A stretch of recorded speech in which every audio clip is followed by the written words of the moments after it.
अरे नेहा, तुम यहाँ कैसे? अचानक अपना नाम सुनकर नेहा पीछे मुड़ी तो देखा एक गोरा, घने काले बालों वाला, ऊंचा लंबा व्यक्ति उसकी ओर देखकर मुस्कुरा रहा था। नेहा ने उसे गौर से देखकर पहचाना तो उत्साह से चहक कर बोली, अरे विवेक, तुम यहाँ कब आए? 4 महीने पहले ही मेरी यहाँ पोस्टिंग हुई है और तुम अब भी यहीं हो? विवेक ने उससे पूछा। हाँ, मैं तो यहीं हूँ, बस घर का पता बदल गया है, नेहा ने हंसते हुए कहा। हाँ, उसकी निशानी तो मैं देख रहा हूँ। विवेक ने मंगलसूत्र की तरफ इशारा किया तो दोनों हंस पड़े। आओ ना, यहाँ पास के रेस्टोरेंट में चलकर बैठते हैं, विवेक ने सुझाव दिया तो नेहा ने इनकार नहीं कर पाई। फिर दोनों रेस्टोरेंट में एक कोने वाली टेबल पर जाकर बैठ गए। तुम तो अब भी पहले जैसी हो, जरा भी नहीं बदली, विवेक ने कॉफ़ी का ऑर्डर देते हुए कहा। वैसी कहाँ हूँ मैं, थोड़ी मोटी तो हो ही गई हूँ। हाँ, पर तुम ज़रूर बिल्कुल पहले जैसे ही हो, नेहा ने कहा।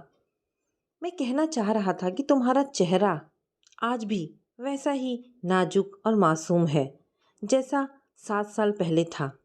तभी तो मैं तुम्हें देखते ही पहचान गया, विवेक ने नेहा को भरपूर नज़र से देखते हुए कहा तो वह शर्मा गई। चलो छोड़ो, तुम क्या मेरे चेहरे को लेकर बैठ गए?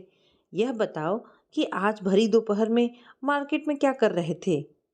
कॉलेज छोड़ने के बाद क्या किया? तुम तो आईएएस की तैयारी कर रहे थे ना? क्या हुआ? और इतने दिन कहाँ रहे? अभी क्या काम कर रहे हो? तुमने तो मीडिया वालों की तरह एक के बाद एक ढेर सारे सवाल कर डाले। पहले किस सवाल का जवाब दूं, यही समझ में नहीं आ रहा। फिर हंसते हुए बोला, मैं बीएससी करने के बाद आईएएस की कोचिंग करने दिल्ली चला गया था। यह तो तुम्हें पता ही है, 2 साल जमकर मेहनत की, पर पहली बार में सिलेक्शन नहीं हुआ, पर दूसरे अटेम्प्ट में मैं सिलेक्ट हो ही गया। फिर मेन एग्ज़ाम, फिर इंटरव्यू, 5 साल के बाद अब जाकर मनचाही पोस्ट मिली है और यही गुलमोहर चौक पर एक घर भी अलॉट हुआ है। अरे वाह, नेहा के चेहरे पर प्रशंसा के भाव आ गए। वहाँ के घर तो बहुत बड़े और सुंदर हैं। हाँ, उसी के लिए थोड़ा बहुत फर्नीचर देखने आया था। अब तो पापा का भी ट्रांसफ़र फिर से यहाँ हो गया है। अगले हफ्ते वे लोग भी यहाँ आ जाएंगे, विवेक ने बताया। और तुम्हारी वाइफ शादी की या नहीं की अभी तक? नेहा ने पूछा। नहीं, अभी तक तो नहीं की। 1-2 साल जरा सर्विस में जम जाऊं, फिर सोचूंगा। अब मैं तुम्हारी तरह सवालों की झड़ी नहीं लगाऊंगा, तुम खुद ही अपने बारे में बता दो, विवेक ने कॉफ़ी का खाली प्याला नीचे रखते हुए कहा। कुछ खास नहीं, बीएससी करने के बाद मैंने फैशन डिज़ाइनिंग का कोर्स किया। अभी शहर के 4-5 बुटीक के लिए सूट डिज़ाइन करती हूँ। रोज़ रोज़ आने जाने की झंझट नहीं है। जब उनको ज़रूरत होती है तो बुला लेते हैं। बस कमाई भी हो जाती है और शौक भी पूरा हो जाता है। अगर मन हुआ तो अपना एक बुटीक भी खोल लूँगी। बस मेरी तो सीधी सादी छोटी सी कहानी है, नेहा ने बताया। और तुम्हारे हस्बैंड क्या करते हैं? विवेक ने पूछा। वे एक प्राइवेट कंपनी में हैं और अक्सर टूर पर रहते हैं। नेहा के मुंह पर पति के टूर पर रहने की बात कहने पर हल्की सी मायूसी छा गई, जिसे विवेक ने भांप लिया। वह तुरंत ही बातचीत का विषय कॉलेज के दिनों और पुराने साथियों की तरफ ले गया। फिर 2 घंटे कब निकल गए पता ही नहीं चला। फिर दोनों ने एक दूसरे के फ़ोन नंबर लिए और अपने अपने घरों की ओर लौट गए। नेहा जब घर पहुंची तब उसके पति अभय घर नहीं पहुंचे थे। बाजार से लाया सामान टेबल पर रखकर टीवी ऑन करके बैठ गई, लेकिन आज उसका मन टीवी देखने में नहीं लग रहा था। वह तो विवेक के बारे में सोच रही थी। वह और विवेक 9वीं कक्षा से साथ साथ पढ़े थे। कॉलेज में भी दोनों एक ही सेक्शन में थे। दूसरे लड़कों की अपेक्षा विवेक अंतर्मुखी और तेज था। वह फ्री पीरियड में भी बाकी लड़कों की तरह मस्ती मजाक न करते हुए कुछ ना कुछ पढ़ता रहता था। क्लास के दूसरे लड़कों से अलग विवेक को स्कूल या कॉलेज की किसी भी लड़की में दिलचस्पी लेते हुए कभी किसी ने नहीं देखा था। विवेक के व्यवहार की इसी खूबी से नेहा मन ही मन उससे प्रभावित थी। फर्स्ट ईयर के अंत तक जहाँ क्लास के प्रत्येक लड़के की क्लास की या दूसरे क्लास की या मोहल्ले की किसी लड़की के साथ अफेयर की बातें सुनाई देती थी, वहीं विवेक के बारे में नेहा ने कभी भी ऐसी कोई बात नहीं सुनी। विवेक दिखने में बहुत अच्छा था। ऊंचा कद, हल्के घुंघराले बाल, गोरा रंग, तीखी नाक, और क्लास में ही क्या कॉलेज में सबसे स्मार्ट लड़के के रूप में मशहूर हो गया था। पास से गुजरती लड़की, चाहे जूनियर हो चाहे सीनियर, एक बार तो भरपूर नज़र उसे देखती ज़रूर थी। विवेक के रंग रूप और बुद्धि पर फिदा बहुत सी लड़कियां उस पर मरती थी, लेकिन वह आंख उठाकर भी किसी की ओर नहीं देखता था। फाइनल तक पहुँचते पहुँचते नेहा से उसकी अच्छी पटने लगी थी, क्योंकि क्लास में विवेक के बाद नेहा ही पढ़ाई में तेज थी। विभिन्न चैप्टर्स और किस किताब में कौन सा चैप्टर कितना अच्छा है, इस विषय पर क्लास में या लाइब्रेरी में दोनों देर तक बातें करते रहते थे। विवेक से फ्रेंडशिप की वजह से कई लड़कियां नेहा से जलन करने लगी थी। वर्ष के अंत तक नेहा भी विवेक के प्रति एक अलग ही आकर्षण महसूस करने लगी थी। उसे यह भी लगने लगा था कि विवेक का उसे देखने का अंदाज भी कुछ बदल सा गया है। एक दिन फ्री पीरियड में दोनों लाइब्रेरी में बैठे थे। नेहा किताब पढ़ने में मग्न थी। बीच में इतिहास की एक तारीख समझ में न आने के कारण उसने विवेक से पूछने के लिए सिर ऊपर उठाया तो देखा वह किताब टेबल पर रखकर खोई खोई सी नज़रों से उसे देख रहा था। नेहा का दिल बड़ी जोर से धड़कने लगा। वह भी बिना कुछ कहे अपनी किताब देखने लगी, लेकिन बड़ी देर तक उसके मन में एक हलचल सी होती रही। इसके बाद नेहा को लगने लगा कि वह शायद धीरे धीरे विवेक की ओर आकर्षित होती जा रही है। कॉलेज में एंट्री करते ही उसकी नज़रें विवेक को खोजती रहती। क्लास में बैठे हुए भी नेहा की नज़रें दरवाजे पर ही टिकी रहती, और जैसे ही विवेक अंदर आता नेहा का दिल बड़ी जोर जोर से धड़कने लगता। नेहा के मन में भावनाओं के कई नए नए अनजाने मगर अपने से लगने वाले रंग तैरने लगे थे, लेकिन दोनों ही ओर से ये रंग भावनाओं का रूप लेकर शब्दों में अभिव्यक्त हो पाते।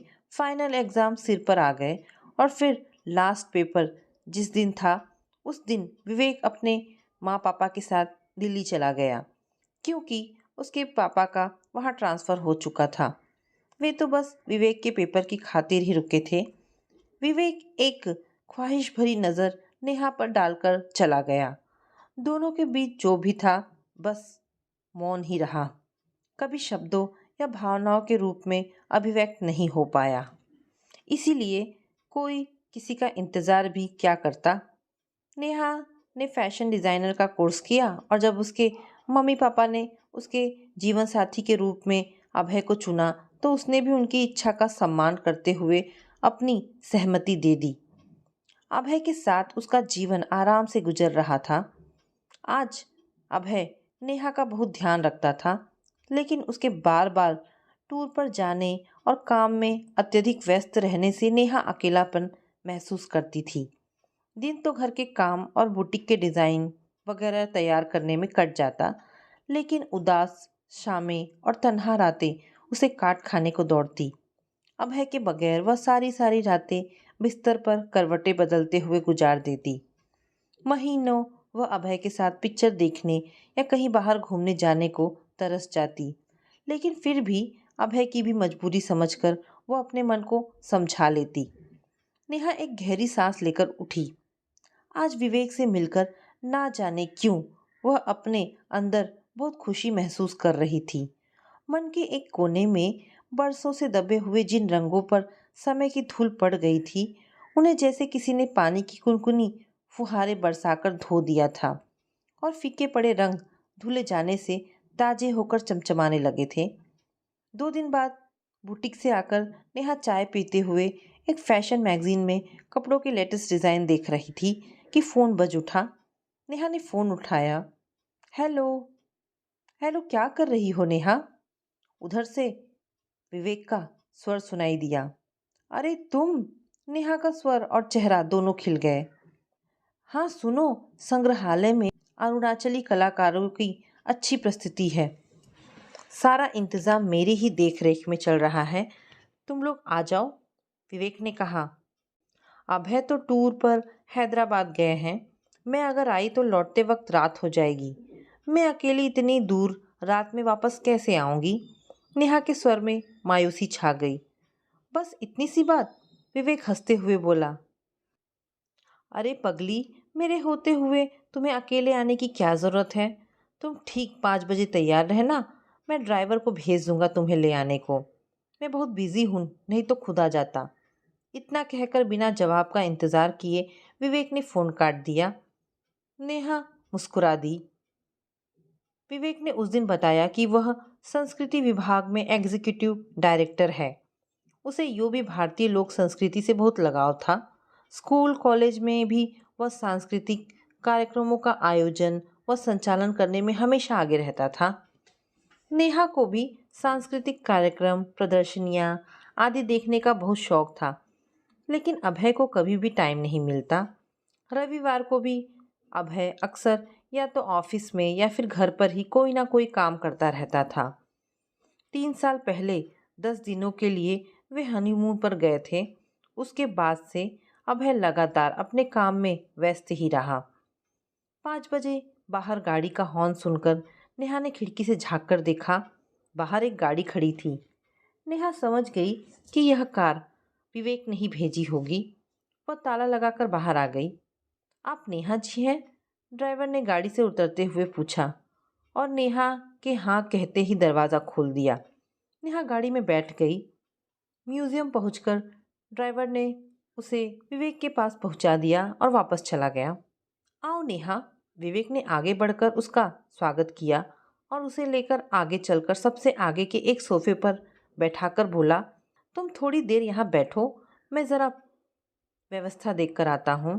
प्रोग्राम बस 5 मिनट में शुरू हो जाएगा। 5 मिनट बाद ही विवेक आकर उसके बगल में बैठ गया। प्रोग्राम शुरू हुआ और कलाकार अपनी मनोरम प्रस्तुतियाँ देने लगे।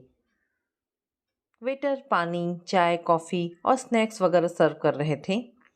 विवेक नेहा को अपने विभाग और विभाग के अन्य लोगों के बारे में बताता जा रहा था। मस्तानी शाम, सुहाना मौसम, सामने नृत्य व संगीत की प्रस्तुति। नेहा को लग रहा था कि वह सपनों के दुनिया में पहुंच गई है। कुछ बात कहने के लिए जब विवेक उसकी ओर झुका तो उसका कंधा नेहा के कंधे से छू गया। नेहा का दिल अचानक वैसे ही जोर से धड़कने लगा जैसे कॉलेज के दिनों में विवेक को पहली बार अपनी ओर देखता पाकर धड़का था। दिल में सालों से दबी हुई कोई कुंवारी अनछुई सी अनुभूति अचानक ही जाग गई। मन में ना जाने कब से सोए पड़े एहसास अंगड़ाई लेकर जाग गए। नेहा को लग रहा था जैसे वह कुंवारी है और उसके कुंवारे मन में आज पहली बार किसी के प्रति कोई अनजानी सी कशिश, अनजाना सा रोमांच महसूस किया है।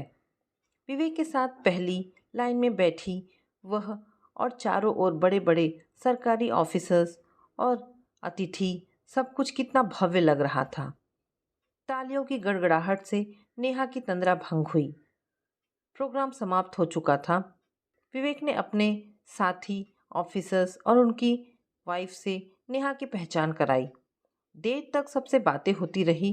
फिर डिनर के बाद विवेक उसे घर पहुंचाकर चला गया। विवाह के बाद शायद यह पहली शाम थी जो नेहा अपनी मर्जी से अपनी खुशी के लिए इतनी अच्छी तरह से बिताई थी। उस रात बिस्तर पर लेटी नेहा देर तक विवेक के बारे में और उस शाम के बारे में सोचती रही। उसके मन की गहराई में एक कसक सी उठी कि काश उस समय वो अपनी भावनाओं को विवेक के सामने व्यक्त कर देती तो आज विवेक के बगल में वह अधिकारपूर्वक बैठी होती। यह तो जाहिर ही है कि जल्दी ही विवेक की भी शादी हो जाएगी और फिर उसके साथ उसकी पत्नी बैठा करेगी। नेहा हमेशा चाहती थी कि उसकी शादी किसी ऊंचे पद वाले सरकारी अधिकारी से हो और बड़ा बंगला, नौकर चाकर, गाड़ी हो। नेहा खिड़की से झांकते चांद में अपने सपनों का चेहरा तलाशती, पता नहीं कब गहरी नींद में सो गई। दूसरे दिन विवेक की छुट्टी थी। वह सुबह से ही नेहा को लेने आ पहुंचा। सिर से पैर तक सादगी में लिपटी वह इतनी सुंदर लग रही थी कि विवेक उसे देखता ही रह गया। नेहा का दिल जोर से धड़क गया। उसने तुरंत ही विवेक के चेहरे से अपनी नज़रें हटा ली और दूसरी ओर देखने लगी। विवेक मुस्कुरा दिया। दिन भर विवेक और नेहा आसपास की जगहों में घूमते फिरते रहे। दोनों एक जगह लगी चित्र प्रदर्शनी भी देखने गए। शाम को दोनों ने लक्ष्मी भवन में नाटक देखा। लंच और डिनर भी बाहर ही किया। चित्र प्रदर्शनी व नाटक देखते और साथ में घूमते जब विवेक की बाह नेहा की बाह से छू जाती, तब नेहा के शरीर में सिहरन सी दौड़ जाती। अभय के साथ उसे यह अनुभूति कभी नहीं हो पाई थी, क्योंकि अभय के मन में आज तक उसके मन की कोमल अभिरुचियों को छुआ ही नहीं था। अभय का साहचर्य नेहा के तन मन के पलाश को आज तक खिला नहीं पाया था। चित्र प्रदर्शनी में दोनों देर तक एक एक चित्र के ऊपर आपस में चर्चा करते रहे। एक जैसी रुचियां बातचीत के कितने मार्ग प्रशस्त करती है, नेहा को पहली बार लगा। डिनर के बाद विवेक नेहा को घर तक छोड़ने आया तो नेहा ने उसे बहुत आग्रह किया कि वह चाय पीकर जाए, लेकिन विवेक बाहर से ही चला गया। नेहा कपड़े बदलकर बिस्तर पर लेट गई। आज उसे लग रहा था कि वह एक सुंदर बगीचे में खड़ी है और उसके चारों ओर सुंदर गुलाब के फूल खिल रहे हैं। देर तक वह फूलों की सुंदर खुशबू से सराबोर होकर मन ही मन महकती रही। 2 दिनों तक नेहा सपनों की दुनिया में खोई उन्हीं विचारों में विचरित रही। तीसरे दिन अभय टूर से वापस आ गया तो नेहा भी सपनों की दुनिया से निकलकर यथार्थ में आ गई। जीवन अपनी गति से चलता रहा, लेकिन नेहा के लिए जीवन में एक नया रोमांच भर गया था। घर और बुटीक से उसे जब भी टाइम मिलता और विवेक को फुर्सत होती, दोनों कहीं ना कहीं घूमने चले जाते। कभी पेंटिंग्स की तो कभी फूलों की या क्राफ्ट की प्रदर्शनी में, कभी किसी नाटक का मंचन देखने तो कभी किसी कल्चरल प्रोग्राम या मेले में। नेहा के तन मन में विवेक की नज़दीकियों से एक अलग ही खुमारी छाती जा रही थी। वह विवेक के चेहरे पर भी अपने प्रति आकर्षण के विशिष्ट भाव ढूंढने का प्रयास करती, लेकिन विवेक उसे बिल्कुल सहज व संतुलित नजर आता। नेहा समझ नहीं पा रही थी कि विवेक उसे बस एक बहुत अच्छी दोस्त भर समझता है या फिर उसका उससे खास लगाव भी है। नेहा देर तक अकेले में इसी ऊहापोह में पड़ी रहती, पर समझ नहीं पाती। तब सिर को झटका देकर अपने आप को यही समझाती कि मुझे क्या करना है, ने विवेक का साथ और अटेंशन मिल रहा है, यही बहुत है। इस तरह 6 महीने बीत गए। अभय इतने महीनों में काम में अधिक व्यस्त हो गया था और नेहा अकेली होती चली गई थी। घर का अकेलापन नेहा को काट खाने को दौड़ता था। ऐसे में विवेक का साथ ही था जिसने उसे संबल दिया हुआ था। कभी कभी नेहा के मन के साथ साथ तन भी विवेक की नज़दीकियां पाने के लिए मचल उठता था। खास तौर पर तब जब अभय कई कई दिनों कंपनी के काम की वजह से शहर से बाहर रहता था। बिस्तर पर करवटें बदलती नेहा सोचने लगी कि काश, लेकिन विवेक का संतुलित व्यवहार और नेहा के संस्कार नेहा को मर्यादा की सीमा पार नहीं करने देते थे। कभी कभी अभय के साथ रहते हुए नेहा को अचानक ग्लानि और अपराध बोध सा महसूस होने लगता था कि वह उसके साथ विश्वासघात तो नहीं कर रही है। ऐसे में वह अभय से सहज होकर आंखें नहीं मिला पाती थी। उसे लगता था कि कहीं वह उसका चेहरा देखकर मन के भाव को न पढ़ ले। पर अभय के टूर पर जाते ही नेहा निश्चिंत हो जाती और अपनी भावनाओं की मादकता में खोई रहती। इसी बीच विवेक के पापा रिटायर हो गए तो वे और विवेक की माँ विवेक के पास ही आकर रहने लगे। विवेक की माँ जोर शोर से उसके लिए लड़की तलाशने लगी ताकि उसका विवाह हो जाए। नेहा ऐसी खबरों पर ऊपर से तो सहज रहती, लेकिन अंदर ही अंदर बहुत परेशान हो जाती। पर जब सुनती किसी कारण बात नहीं बन पाई तो चैन की सांस लेती। तभी विवेक के लिए एक बहुत ही अच्छा रिश्ता आया। घर परिवार भी बहुत अच्छा था और लड़की भी बहुत सुंदर थी। विवेक की माँ की इच्छा थी कि उसका रिश्ता यहाँ पक्का हो जाए। बस विवेक ही था जो आनाकानी कर रहा था। नेहा भी मन ही मन बेचैन थी। वह जानती थी कि उसका सोचना गलत है, पर विवेक की शादी हो जाएगी, यह बात सोचकर वो मन ही मन एक दर्द का अनुभव करती थी। इस बात को लेकर उसका मन उदास सा रहता था। विवेक नेहा को उदास देखकर उससे पूछता रहता था कि उसकी उदासी का क्या कारण है, पर नेहा क्या बताती, कैसे बताती, कैसे कहती कि वह शादी ना करे। उसे उदास देखकर अपनी व्यस्तता के बावजूद विवेक समय निकालकर उससे बराबर कांटेक्ट बनाए रखता और उसे खुश रखने का प्रयत्न करता रहता। नेहा अभय और विवेक की तुलना करके एक गहरी सांस भरकर रह जाती। विवेक व्यस्त रहते हुए भी उसका हालचाल पूछने के लिए टाइम निकाल लेता था, लेकिन अभय कभी भी काम के बीच में टाइम निकालकर पूछताछ नहीं करता था कि वह कैसी है, उसे कोई परेशानी तो नहीं है। अभय की कंपनी उसे ट्रेनिंग के लिए ऑस्ट्रेलिया भेज रही थी। उसे साल भर के लिए वहां ठहरना था और 10 दिन के भीतर ही फ्लाइट पकड़नी थी। अभय के जाने के नाम से नेहा एक और जहां खुद को बहुत अकेला महसूस कर रही थी, वहीं दूसरी ओर खुश भी थी, क्योंकि उसे लग रहा था कि विवेक के साथ घूमते हुए तो थोड़ी बहुत झिझक होती थी, वह अब नहीं रहेगी। तुम अकेली कैसे रहोगी साल भर? अपने मम्मी पापा के यहाँ शिफ्ट हो जाओ, अभय ने कहा। मम्मी का घर तो शहर के दूसरे कोने में है, वहाँ से तो मुझे बुटीक काफ़ी दूर पड़ेंगे। फिर बेवजह घर को साल भर बंद रखने से क्या फ़ायदा? इतने सारे सामान की देखभाल कौन करेगा? कभी कभी मैं वहाँ चली जाया करूँगी या बीच बीच में उन्हें यहाँ बुला लिया करूँगी। आप मेरी टेंशन मत लीजिए, नेहा ने अभय को आश्वस्त कर दिया। वैसे अभय के साथ रहते हुए भी एक तरह से नेहा अकेली ही रहती आई है। फिर मम्मी पापा के यहाँ रहे तो विवेक से मिलना कहाँ हो पाएगा। मम्मी के सामने वह विवेक से बात भी नहीं कर पाएगी। ये सब सोचकर उसने अपने घर पर ही रहना ठीक समझा। नेहा के पापा अभी रिटायर नहीं हुए थे, उनका ऑफिस घर के पास ही था, इसीलिए वे लोग साल भर के लिए नेहा के पास आकर रह पाएंगे, इसकी संभावना भी कम थी। 10 दिन के बाद अभय ऑस्ट्रेलिया चला गया। नेहा के मम्मी पापा एक हफ्ते तक उसके साथ रहकर अपने घर चले गए। अब नेहा के सामने अपने खुशियों का उन्मुक्त और खुला आसमान था। अब वह अपने पंख फैलाकर इस आसमान में जी भरकर उड़ लेना चाहती थी। सालों से मन में दबाकर रखी इच्छाएं पंख फड़फड़ाने लगी थी। विवेक की ठाट बाट, प्रतिष्ठा और आन बान देखकर नेहा की आंखें चौंधी आने लगी थी।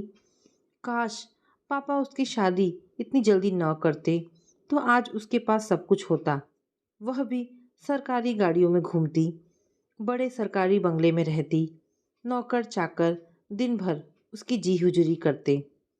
विवेक की जिस दिन छुट्टी रहती वह कभी कभी नेहा को अपने घर भी ले जाता था। नेहा विवेक की माँ से बातें करती रहती। उसके माँ पापा को पता था कि नेहा और विवेक कॉलेज में साथ पढ़े हैं, इसलिए वे दोनों उनकी दोस्ती को सहज रूप से लेते थे। नेहा को कभी कभी मन ही मन बहुत ग्लानि होती थी अपने आप पर कि वह अभय को धोखा दे रही है। कितना विश्वास करता है अभय उस पर, लेकिन जीवन में सुख की और भी कई इच्छाएं होती हैं। सिर्फ विश्वास के बल पर रिश्ते उम्र भर नहीं ढोए जा सकते। विवेक से उसकी इच्छाएं, उसकी रुचियां, उसके विचार मेल खाते हैं, तभी उसका साथ इतना अच्छा लगता है। ग्वालियर चलोगी 2 दिनों के लिए? कॉफ़ी हाउस में जब एक दिन दोनों कॉफ़ी पी रहे थे तो विवेक ने पूछा, अचानक ग्वालियर? नेहा ने आश्चर्य मिश्रित खुशी से पूछा। हाँ, वहाँ कल्चरल प्रोग्राम के तहत लोक रंग का कार्यक्रम होने वाला है, इसीलिए मुझे 2 दिनों के लिए वहाँ जाना है, विवेक ने बताया। तुम्हारे साथ और कौन जा रहा है? नेहा ने थोड़ी मायूसी से पूछा। कोई नहीं, माँ पापा तो उस समय दिल्ली जा रहे हैं शादी में, बस तुम और मैं चलेंगे, विवेक ने कॉफ़ी ख़त्म करते हुए कहा। नेहा के मन की कली खिल उठी थी। 2 दिन वह पूरा समय विवेक के साथ बिताएगी। उसे तो मुंह मांगी मुराद मिल गई। दोस्तों, इस कहानी का दूसरा भाग कल दोपहर 2 बजे प्रसारित किया जाएगा। आशा करती हूँ आपको कहानी का पहला भाग पसंद आया होगा। अगर आपको ये कहानी अच्छी लगी तो प्लीज़ इसे लाइक एंड शेयर करें। धन्यवाद दोस्तों।